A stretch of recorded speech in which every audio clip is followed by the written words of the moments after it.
All right. And I am rolling, Seth. Jim, good morning. Seth, how are you?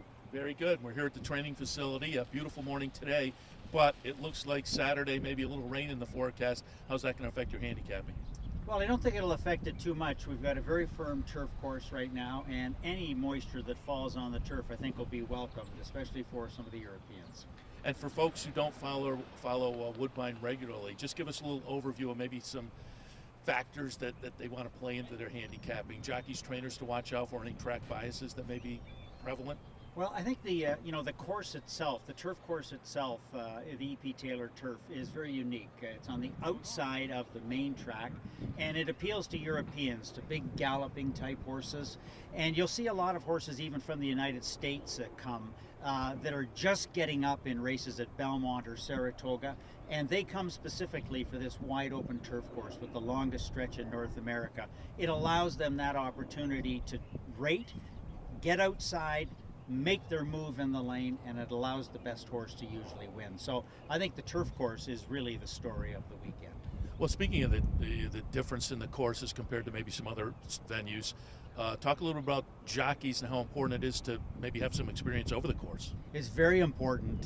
So European riders would know that. They like to save and then go in the stretch. But if you move too soon on this turf course, you can lose very, very easily. Another thing that's very difficult if you haven't ridden the course before is that there's no backdrop for the finish. In other words, in most turf courses, you can see the clubhouse turn coming, you see the finish line, you know where you are.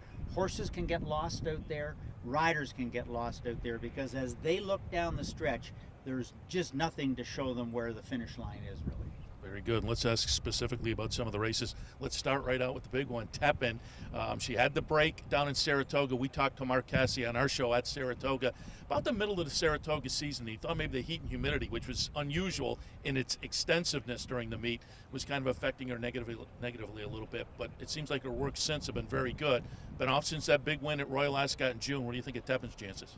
Well, obviously very good. She's coming out very early in the morning here to do her work at Woodbine these days, and she's well suited to this course, very much like she was at Royal Ascot, with a very long way to go with the lead, and she held it very well. Murakayev just trained this morning and looked fabulous, as a matter of fact. So I would say that is the main danger in the race. Understandably a very short price for Tepin, but the exactor comes up well with Tepin on top and Murakayev in second. Yeah, it looks like it's going to be a spectacular Woodbine mile with Tepin on the comeback. She is certainly one that we're all kind of watching and rooting for. Northern Dancer, Big Blue Kitten is in here. Wake Forest, the Pizza Man. Pizza Man's just a great story in and of itself, but maybe doesn't seem as good this year as last year. We'll see what he does. And World Approval has to rebound off the last one. What do you think of the Northern Dancer? Well, I thought the Pizza Man had a great gallop today. He looked terrific, just on the eve of his big race. Big Blue Kitten looks to me like a horse that's just slowly coming around this year and would really like this course. The other thing, you look back at the Arlington Million where many of these horses are exiting, it's the wrong distance for them. It's only 1.25 miles. Many of them got in trouble, including Danish Dynaformer. You factor in World Approval, that looks like the consistent horse in the group, and that horse would have a good chance. And the Canadian, Faufier, Decida in there. What are your thoughts on the Canadian? I think Decida has targeted this race. Chad Brown said a long way out that he was wanting to come here, and you can see that she's the type of horse that needs that long open stretch. And it's almost too cumbersome for her on those tighter turf courses, but I think she'll love the long stretch here. And now I just want to touch on Sunday a little bit, because we're catching you out here timing some races. And 2-year-olds, it's always important to get out in the morning and see the workouts and see how they improve, come off of race experience and move forward off of that. And I think both of the 2-year-old races on Sunday have some real opportunities going forward. This summer, Conquest Fahrenheit, you had to have seen that career debut. That was impressive with a very good number. It's a horse I liked a lot when the horse debuted. The horse has size, is very attractive, is a great athlete, and was able to win on the front end. The horse has already come back and worked in 59 very, very smartly for the Cassie stable. Will definitely be the horse to catch. I do like another horse in there, however, and it's Tis a Slam. It's a Chiefswood horse. big, long, scopy Ontario-bred horse, probably a Queen's Plate horse for next year, but he can really fire in the stretch. So I was looking at those two horses in particular. Let's move on to the Natalma. Black Canary was a buzz horse for us down at Saratoga, but just got it done over a nice Pletcher horse that I liked at 7-1. But we'll talk about that another day. But Black Canary again comes in with a little buzz. Thora Barber, who in the first start over here in North America was maybe a little bit disappointing, but started the career for Team Valor over in Europe. What are your thoughts on those two and just beyond in that race? Well, that horse in particular ran in the Chesham Stakes at Ascot and unfortunately got in against a horse called Churchill.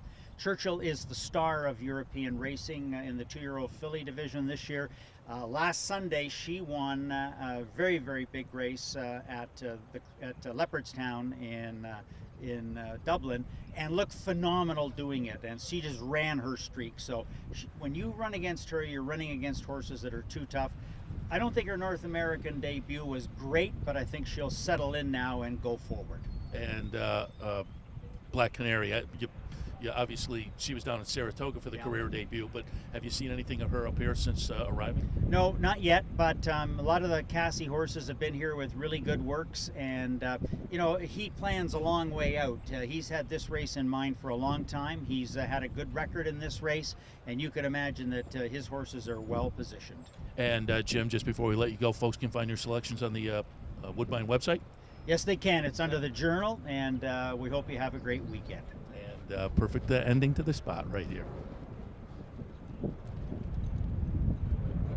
Thank you. Okay, anytime. Very good. Hope you have a good weekend.